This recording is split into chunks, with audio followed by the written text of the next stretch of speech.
like an endlessly unrolling dark green shag carpet, liberally splashed with bright blue. Or, more accurately, an endlessly unrolling bright blue carpet, liberally flecked with dark green shag.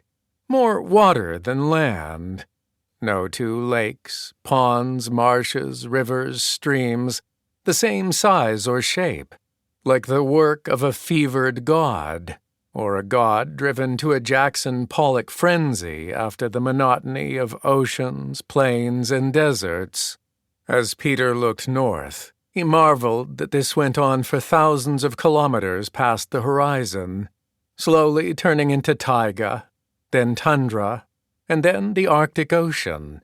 If the line extended further across the North Pole, the same would happen in reverse, crossing into Siberia. Eventually, somewhere there on the other side of the globe, it would intersect with a road or a settlement.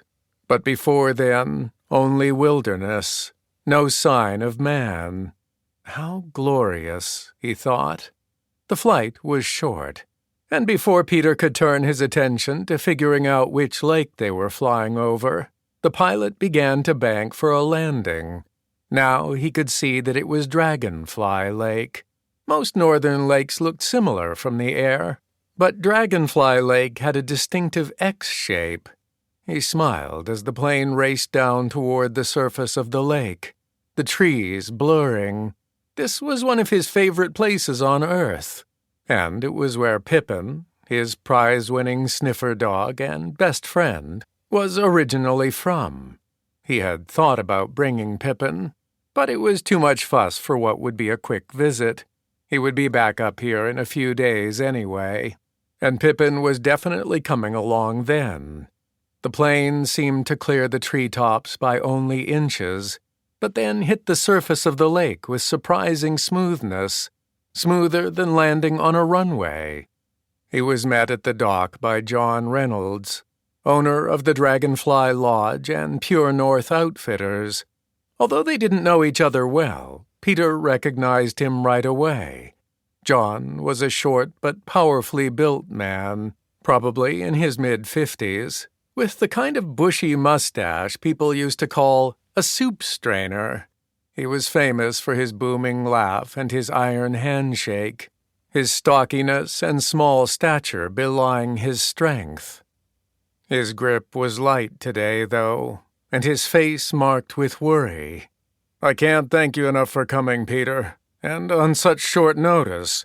I would have just sent them down to you, but so many are sick now I need some help figuring who to send south, who's okay to stay, and who can't be saved." "You're welcome. It works out well because I'd taken these days off to work on the garden before the canoe trip, but it's raining constantly in the south. First drought, then flood. Nutty times. Beautiful summer up here. Hot and dry. Beautiful so long as the fires don't start. Do you want to drop your bag first? Get cleaned up?" "No, let's go straight to the kennels." "How's Atlas?" "Still out of it. And Pretty and Gus are looking rough, too.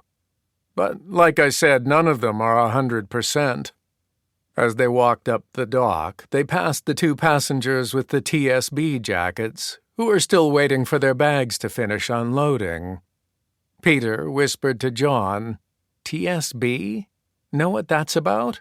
"You didn't hear? A plane went down early this morning.